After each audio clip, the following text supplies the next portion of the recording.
Today's session is looking at business models and product design, and we've got two fantastic speakers. So I'd like to welcome Nikki Bonus and Tim Praill. So Nikki Bonus is the founder and CEO of Life Skills Go, which is bringing more than 20 years of education experience in the development, measurement and delivery of social, emotional learning, leadership and wellbeing programs for schools.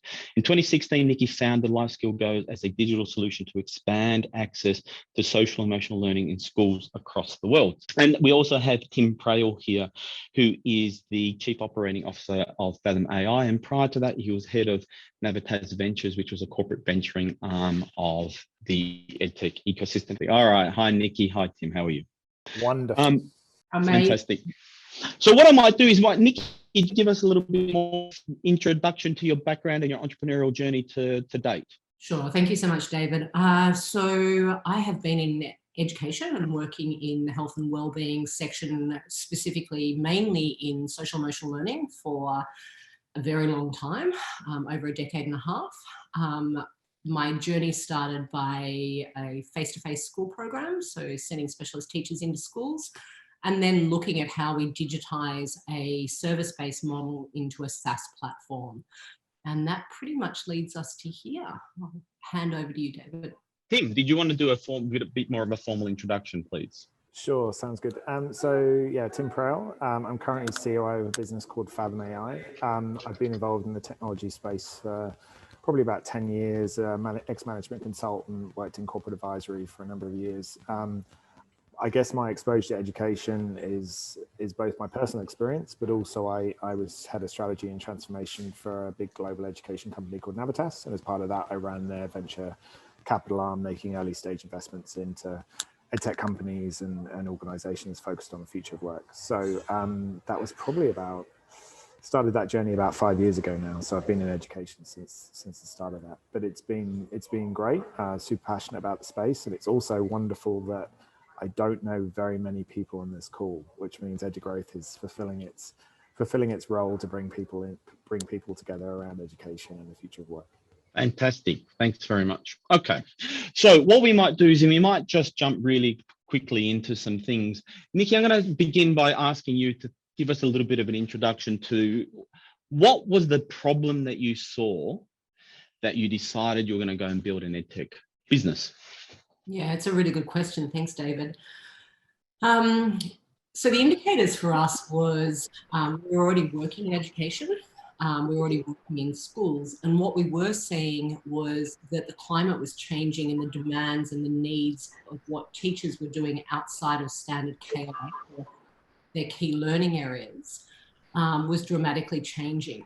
Also, there was this really big interception with neuroscience and research and data coming out that was really saying that the standard way that we were teaching students wasn't enough to be able to get to success. And we were looking at we were part of this research program, but what we saw was a lot more was influencing creating learning environments within children, and the kind of activities or the kind of skills that used to be referred to as soft skills, we were now starting to see very large bodies of research coming out around that, particularly around brain science, mindfulness, positive psychology, but really more around how holistically a child develops from the age of 0 right through to high school.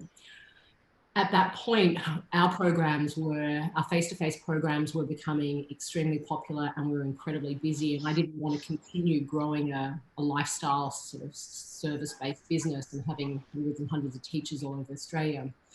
So it was at that point where the OECD and the World Economic Forum also declared that they're no longer soft skills, these are critical skills for the future of work and for 21st century learners. So within that, it was a really an opportune time for us to take the data and the research and the work that we've been doing in schools and look at how we can begin to digitize that and really begin to find out more around what are the real pain points for teachers and schools and what were they facing. So that was the beginning thread of spending a lot of time doing a lot of research and a lot of workshops, not only with schools, principals, executives, teachers, but also students, and marrying up that information. And I think a lot of that time was really spent not only, we knew that we couldn't just take a physical-based program and just sort of slot it into a digitized program, but looking at stepping outside of ourselves and really finding out more about the pain points that schools were experiencing, the pressure they were experiencing from behavior and what was happening in classrooms, and really getting very, very clear on our assumptions and deeply understanding the pain points of schools and teachers. There's a sort of interesting question when I think about all of that. If I'm right, you target the primary school market, is that right? Or your secondary as well? Yeah, we are in primary school, but we are about to do a launch for high school as well. So what we found, and again, that is the change in the market, we found that there was such a need for what we have that high schools were actually buying our primary, it's quite bizarre, high schools were actually buying our primary version to roll out in high schools just to meet the need of the issues that were happening in high schools as well. Yeah, and that's interesting. We'll come back to that business model change because that's really what we're talking about today, right? We've got a whole bunch of EdTech entrepreneurs from both Australia and from India who are thinking about what the problem they're trying to address and the business models that they do that, which is a nice segue for me to transition to you, Tim, to do two things for me. First is I want to know a little bit about how you got into education, and then then we're going to talk about some of the business models you've seen, and because I know the story, why some of them were investable and interesting to you and some weren't. So we'll talk about that. So why don't you begin by giving us a little bit of why did you wake up one day and decide that you're going to go and work in an education sector? Great segue, by the way, David. I always enjoy your segues. No, so I was being very polite. I normally would have done a bit more because you were corporate banker, you were on the dark side of the earth, but now you came to the light. So yeah, that's the normal intro I do for you, right? You usually butter me up a little bit more. Right. So I was a management consultant. So I was working for BCG, and I was doing a mix of resources and retail and other sectors, which are very transactional in nature and don't necessarily excite. I was looking at my next challenge, really. I think when you work in advisory for a number of years, you get used to kind of quickly solving problems, but you don't necessarily get to see them through to completion. So I joined an organization called Navitas, which was, I guess I hadn't really heard of it, because when you think about the education sector, if you speak to most people on the streets, they don't know any big education companies, maybe like Pearson or Scholastic or somebody that kind of wrote the school books that your children are using. But otherwise, like, education as a sector is heavily underrepresented in the private sector. So, you know, it's very, very historically dominated by governments, and especially in Western countries. So I worked for Navitas, did a mix of corporate strategy, transactions, and then got into their venture capital arm and ran it for a couple of years. And I think the one thing that Navitas taught me, because Navitas was a founder-led business, right? It was focused on probably one of the smallest niches you could ever think of in education, which is the international student pathway sector. So not just partly focused on, you know, one segment within education, which is an international education, not just focused on the onshore delivery, which is obviously a relatively large sector in itself, but it was a specific component of that, which was the pathway business. And when I think about kind of why the business scaled in the way that it did, and it scaled up to an organization that was about $1 billion of revenue, it's because it absolutely cracked the business model. When I look at education as a sector, there's very few organizations that I think have true technology advantage. And a lot of them have a lot of the successful ones have very, very good business model advantage. And when you look at, say, a pathway program, which was innovated by Navitas and its founder, Rod Jones, one of the biggest reasons why it was successful was it had a beautiful cash flow profile. Like, a lot of the cash was received up front. You took very, very low risk because you leveraged the university brands when it came to recruiting students. You met a significant need of the university, which was to be able to kind of attract more students and retain more students than you'd otherwise be able to do. And also, all of your costs were variable. So when you actually look at the business model that it deployed, it was absolutely perfect, and it allowed you to scale very, very quickly. It allowed you to take very, very low risk. You didn't have large amounts of capital that you needed up front to make it work. And it turned it into and it still is a very, very successful business. And I think that whole kind of business model advantage is something that I've always felt is critical to education companies. And when I look at a lot of the more recent success stories, in particular in higher education and post-secondary, I think that, organizations like Trilogy, or organizations like Guild, are organizations that have really, really scaled very, very quickly and have either had exits or are IPO'd. It's to do with business model advantage. Can I explore that for 1 second? Because I think there's something really interesting here. And then we can bounce back to Nikki to talk a little bit about Life Skills Go. But I want to delve into something around the business model, because we're talking in very broad terms for people who are with us, right? So they might want to think about this for a second. So there's a couple of questions I have here immediately in my mind from a personal perspective. Is the business model advantage you talk about because the sector's not innovating, or is it because they're disrupting or they're advising? Like when we talk about business model innovation from an EdTech company perspective, and there's to institutions, right, as a B2B market to begin with. We'll talk about B2C in a second. What are you talking about when you mean, why is there an opportunity to be innovative around the business model, in your view?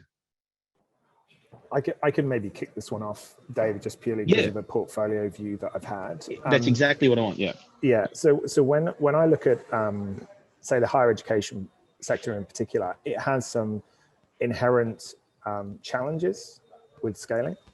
One of which is that you have these large incumbents in the universities that are quite sleepy. They're hard to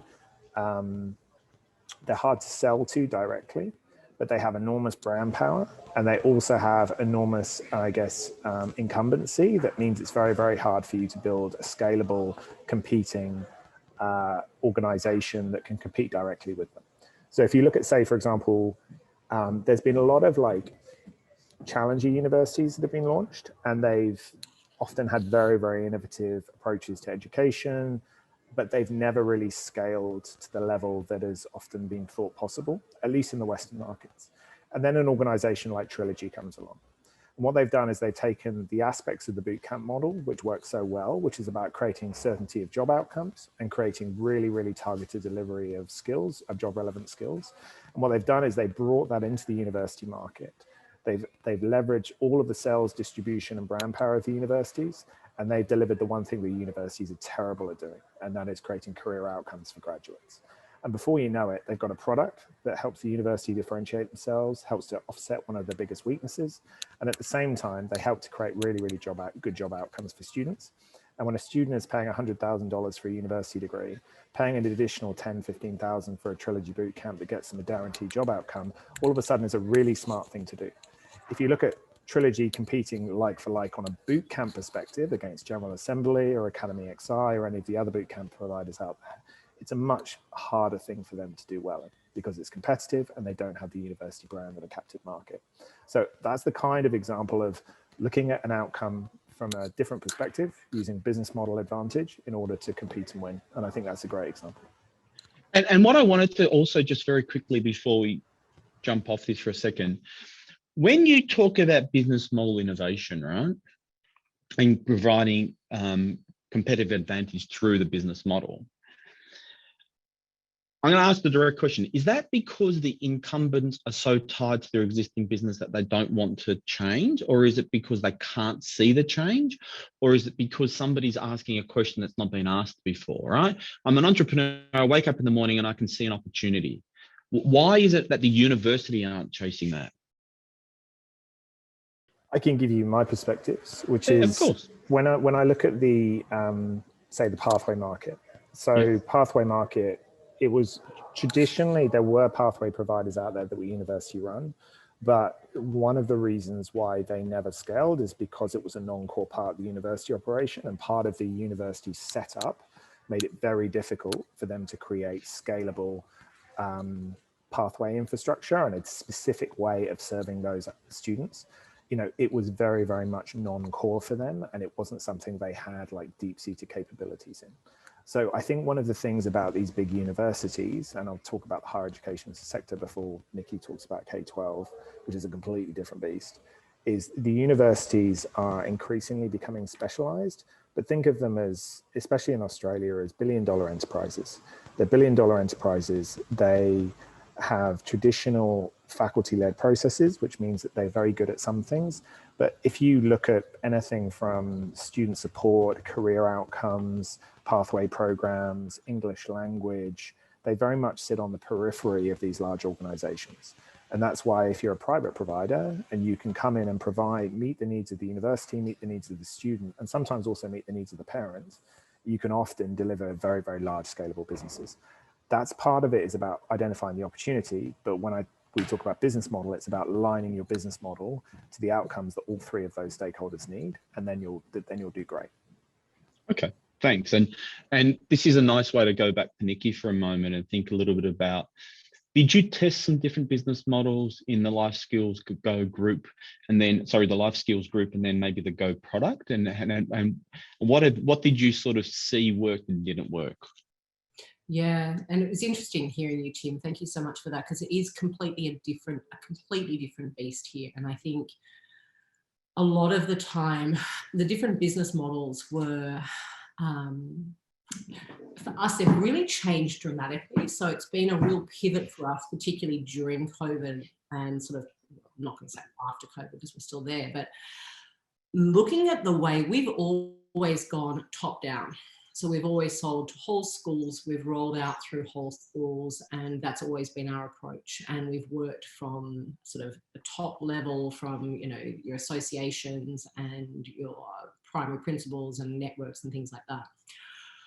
What we then tested and what we saw that was really interesting that was coming into the market was more of that land and expand. So we were seeing teachers really looking for a specific product that they didn't necessarily have to have sign off from a principal, and then they'd be inviting, so creating a trial period for them, or creating an opportunity for individual teachers to then expand within a school if they're finding value. And that was a really big change for us. The other thing was also really adjusting, because we had, with the face-to-face, looking at what products could we bring in and have on demand. So instead of running our professional development face-to-face, having a on-demand professional learning, having them so that schools could also have packages, and having tiered systems has been a really big change for us. And we sort of really went back and looked at what was being demanded and what was different. And that's been a big change for us, David.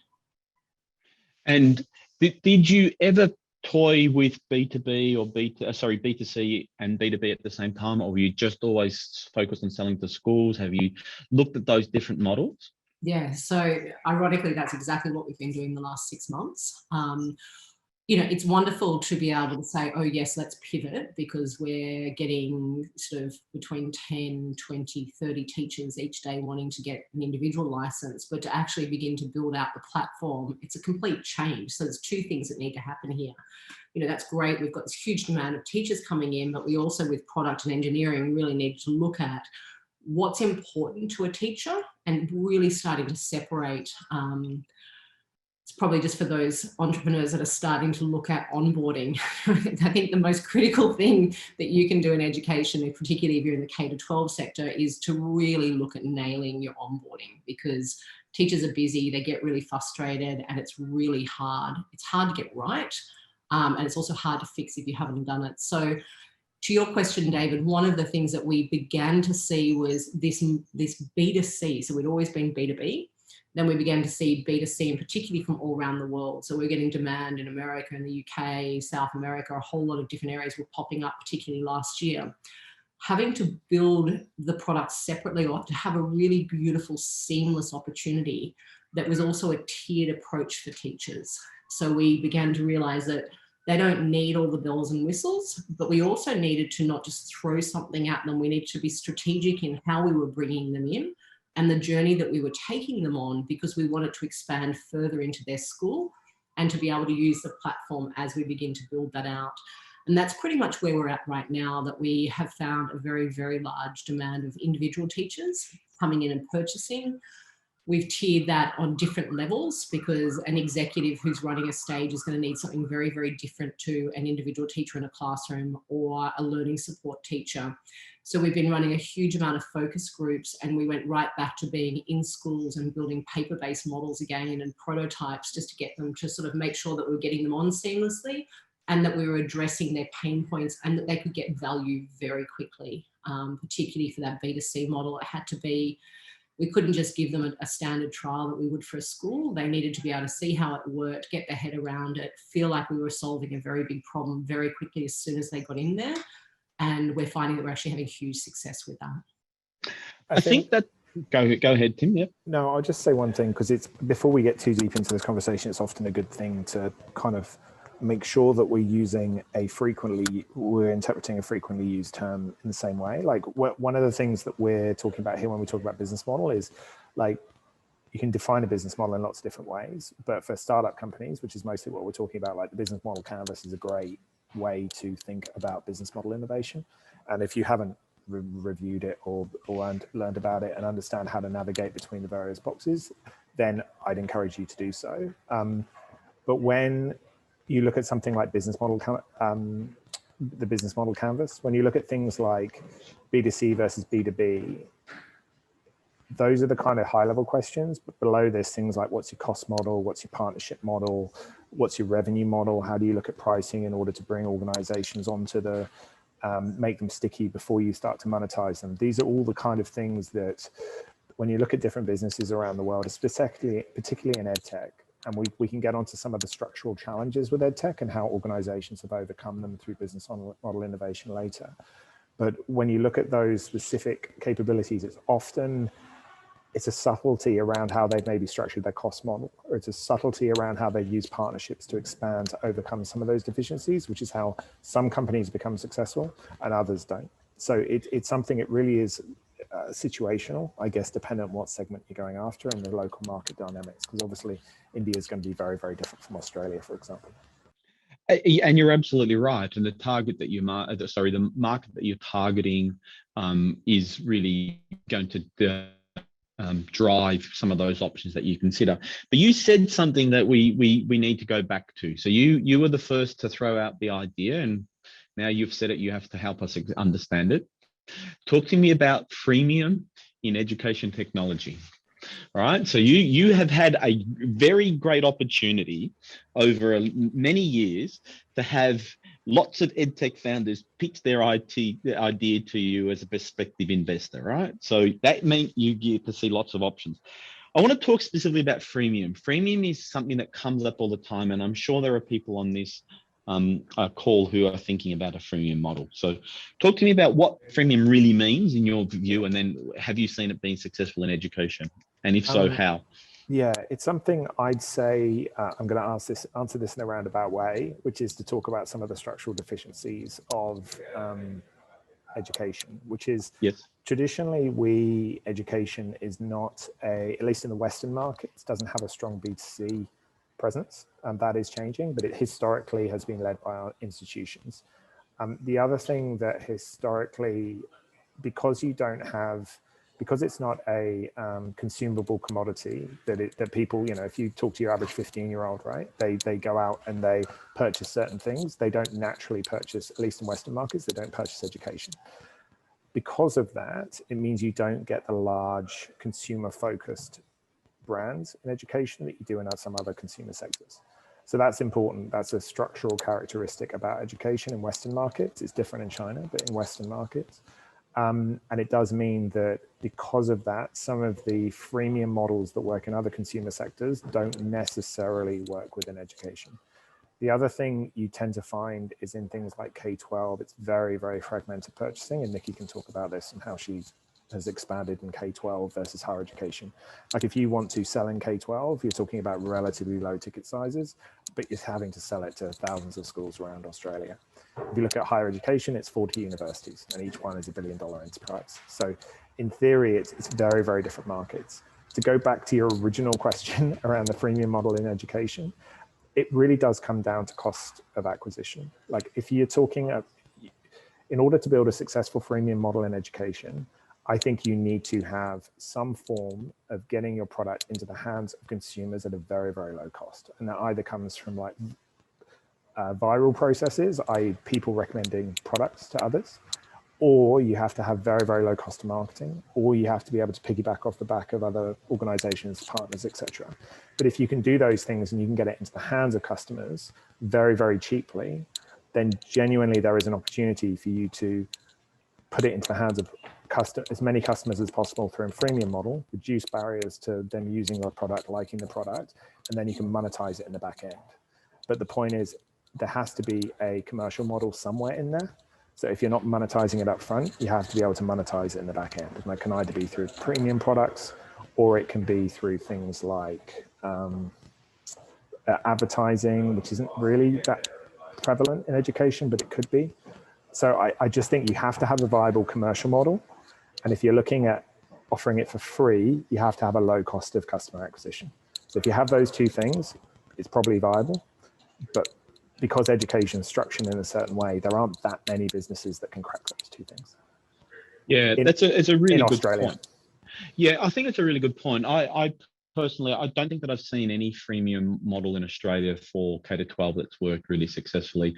But as I say, there's always the exception. And there is one really interesting Australian EdTech company, which I won't name, but using a freemium model. They're getting some success because they are very much focused. They're actually almost, they're a B2C play. It just happens to be, sorry, they're treating teachers almost as a consumer. So they're monetizing the individual teacher, and they're doing a reasonable job of it. Yeah, because they've really invested in that onboarding, as Nikki mentioned before.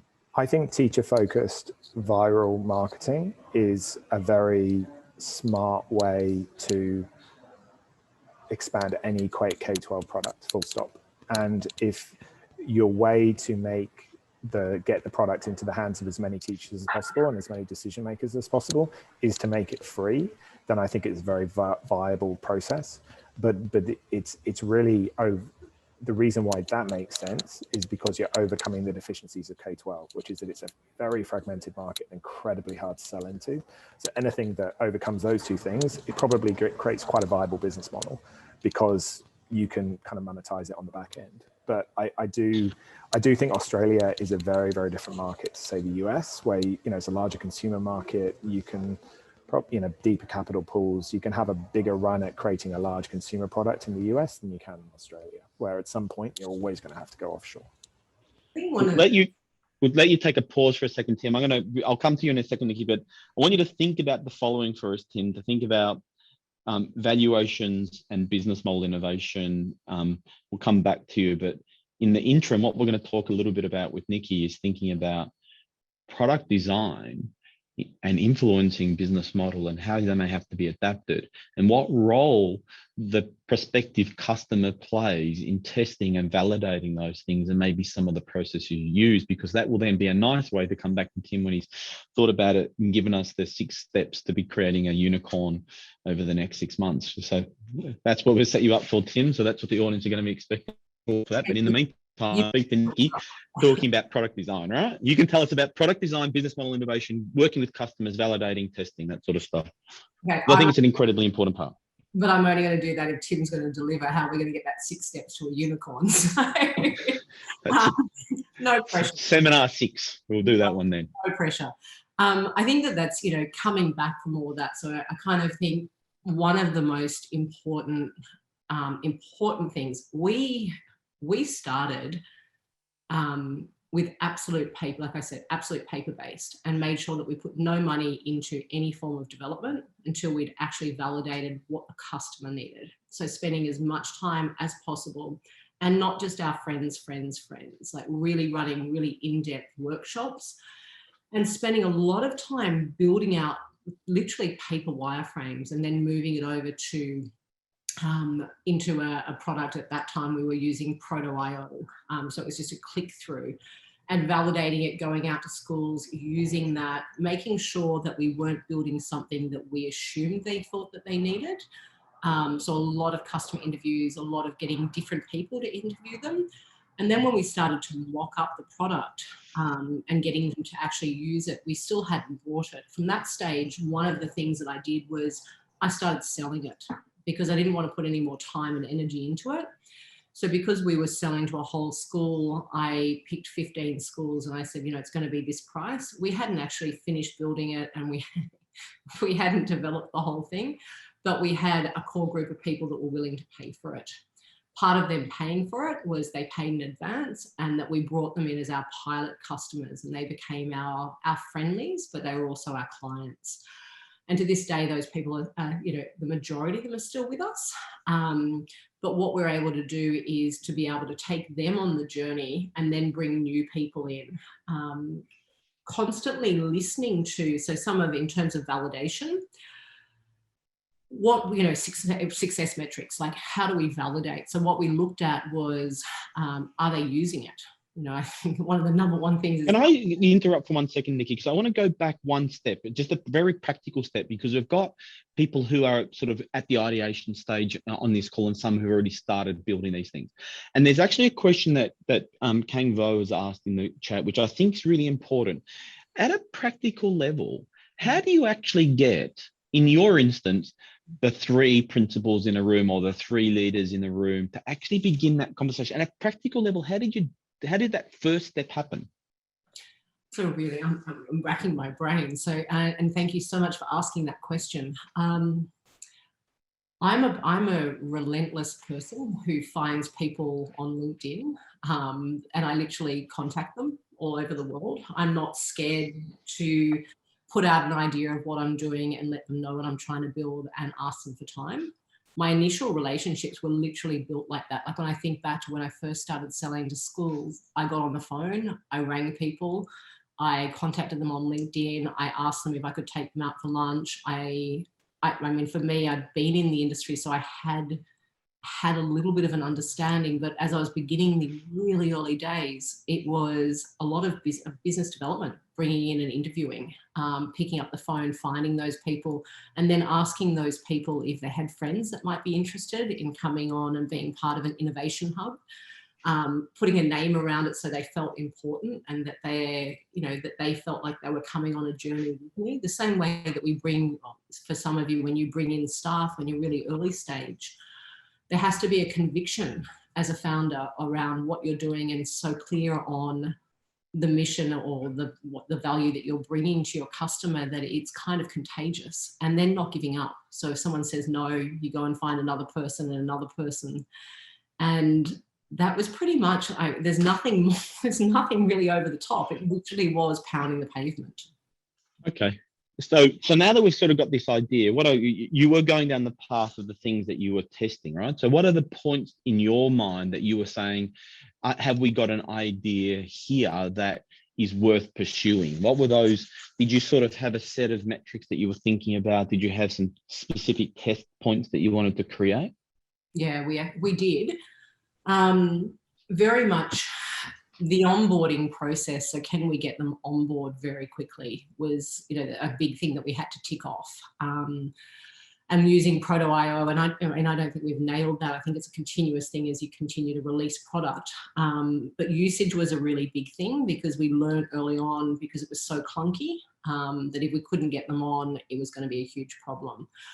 Also, the usage was something that we now, and back then too, is this going to be something that they're going to use, and defining that usage. So internally, we have our own data around what percentage of the week or how many times a week, or what does success look like for us.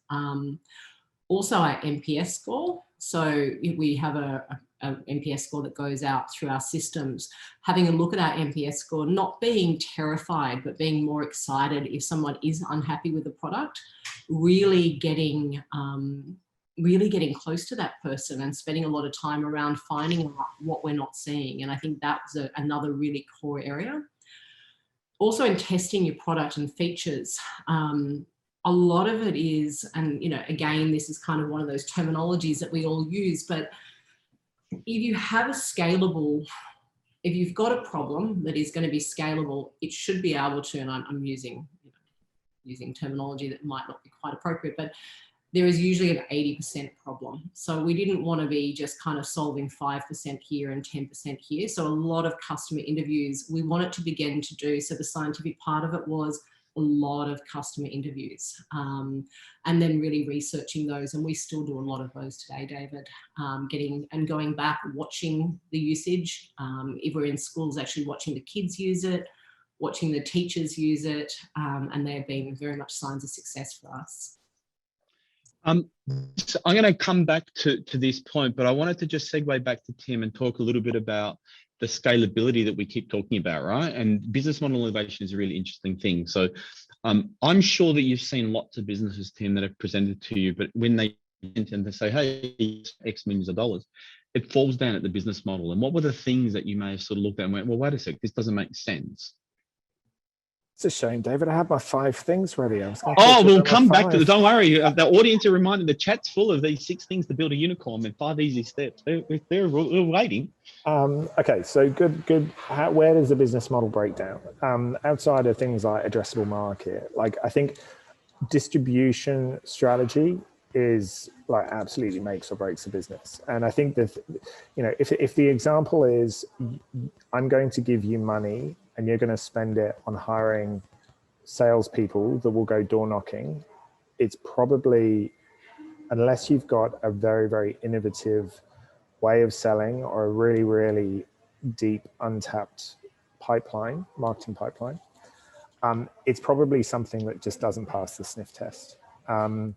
I think distribution in education is just incredibly important to get right. I think cash cycle is also really important. Like, again, if you look at, say, the birth of the OPM market, which is the online program management market for universities, they said, right, we're going to pay up, you're going to give us a scope of work, we'll design the course, we'll take it online, but we want 70% of the revenue from that course. Like, that works when you're taking 70% of revenue. But the only reason why you can risk having all of that upfront product development cost is because you're taking so much of the revenue from downstream, and that only works when you're a cashed up business. That's the reason why OPMs are really hard under that model to create from scratch, because you're going to be sinking $1 million before you start to get $1 of return. So the cash cycle for me is really, really important, because especially when you're investing in seed stage businesses, like, you're only putting in, say, $1 million. They run through that pretty quickly. They've got to be able to be generating cash pretty quickly. And in order to do that, they've got to have overcome this distribution challenge. They have to be able to get it into the hands of users and students as quickly as possible. So those are probably the 2 things that I look for. But you're also kind of looking for some secret sauce. So I know it's a difficult thing to generalize, but you sometimes just see businesses, like there was a business that I saw out of New Zealand called, I think it was Teach Starter. It was a business, I'll dig it out. But the thing I loved about their business model was it was a K-12 study aid where they were helping doing interview prep and preparation for students going through the national qualifications. But when you completed tests on their platform, they used the test outcomes, they provided accreditation, and they provided course credits against the national qualification. And for me, that was a really, really innovative way where I had not seen somebody extend the test prep model or the kind of completing K-12 focused courses in your spare time into something that contributed to their national qualification. And that was, they'd identified a structural thing about the national qualification in New Zealand that allowed them to build a business model off the back of it. And it's little things like that where that for me, I thought was pretty interesting. Let me throw in there a couple of things as well. Firstly, TeachStarter is an awesome Australian-based business based up in Queensland, so we should give a big shout out to Scott Tongs. Different business. Sorry, same name, different business. Not Scotty's business. I'll dig it out. But we'll talk about TeachStarter anyway, because they're an awesome Australian business. Okay, but I want to give the following thing, and just to give people a bit of a metaphor that I think that you should think about in your business model, and that is, are you building an exercise bike, or are you building a mountain bike, or are you building a racing bike, right? And in many instances, there's lots of businesses that I see that are really exercise bikes. They don't you can put as much energy you like into it, it's just not going to move anywhere. So you need to really think about what is the cost of your lead, what is the cost of your sale, what's the cost of customer acquisition, what's the lifetime value of it, because these are the metrics that help inform your business model. And many early stage startups ask me lots of times, what's a price point I should be selling at? And the answer is, I don't know, because all of those other metrics inform it. And market is the final piece of it, what the market will bear. But you need to work that out really quickly. And I want to go back to something that Nikki said, and I'll segue back to you as well, Nikki, because there's some great questions in here for you as well. That one of the things that's really important is to I don't know how to best put it, but you need to be very skeptical of people who say, yeah, that's a great idea, I would buy it. The only real test of whether they'll buy it is if they do. Need to be very, and it's very hard for early stage startups to start thinking that way. But if someone says, yeah, that's a great thing, I'd buy it, well, then you say, great, how much are you going to pay me for it, right? Like, you just need to be really conscious of it. And that might be a way, Nikki, to come back, to segue back to you for a moment, just to think a little bit about, you've thought of an idea, you started to build something, you tested it in market. What was the validation that you went, yes, I'm going to do it, I'm going to continue to do this? I think it's when we hadn't built it and we still had it in Proto.io and they paid us. So we invoiced. Who paid you? The schools paid us. So perfect. We love these people. So for me, I was quite the opposite. I was like, I don't want to build anything unless we're actually going to pay, unless they're going to pay for it. So we came up with a rough number and we just went, it's going to be, because you're a pilot school, it's going to be heavily discounted. We've done, and again, I think it's a really good thing that you just mentioned there, David, that, as a starting startup founder, I remember thinking, how can I own the cost of acquisition and all of these kind of things when I'm still trying to work out my problems and what the product's going to be?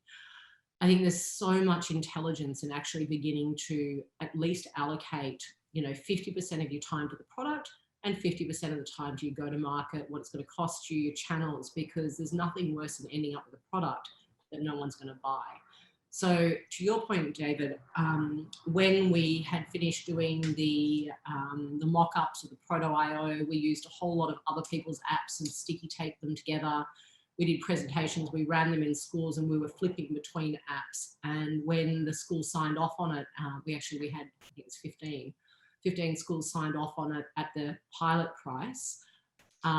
We then went, okay, we've got something here. We've got 15 schools that will come along on a journey with us for at least 12 months while we begin to sort out some of the other bigger problems. And that was really, for us, it was really about, okay, now let's go with this and let's start building this out. We also never, and to this day, we don't build anything unless we validate it with our customers. Like, we might come up with an idea that we think is absolutely brilliant, it's going to change the world. And we make sure that we go outside to our unfriendly customers and also validate it, because, particularly on that curve when we're starting to, the early adopters might come in. We also want to be able to move beyond the early adopters. So it's really important that testing in market is validated beyond the initial people that are coming along because they're already in our space. Okay, fantastic.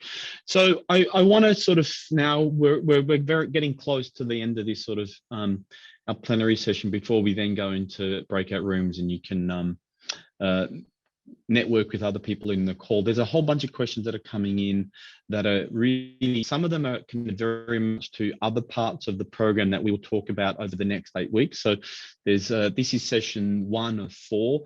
Next week, sorry, in fortnight's time, we're doing piloting and pedagogy. The one after that, I think, is very much around marketing, and the final one is really around sales cycles and process. So people who are asking about the sales cycle in Australia and things like that, we will get to them.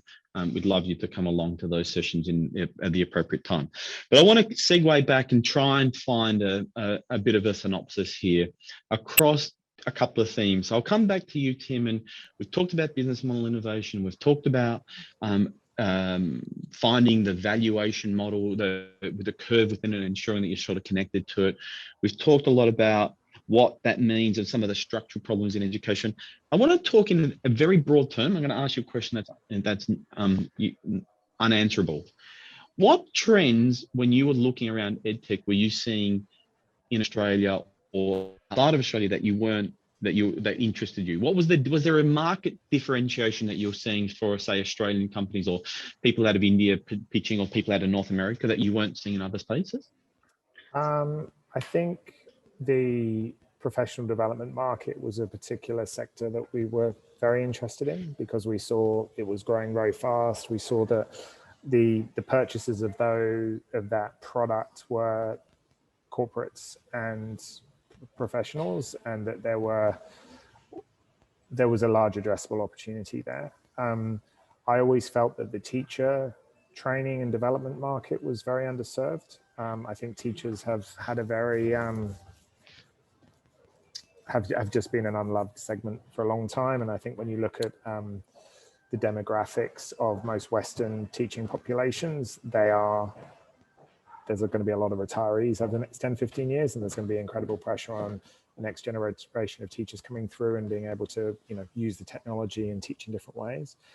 And I think there is still the opportunity for some really good higher education partnership business models. We always, I was particularly looking at the space, and I wasn't looking at K-12, but I felt, for example, early childhood in certain markets is a no-brainer opportunity for organizations to focus on.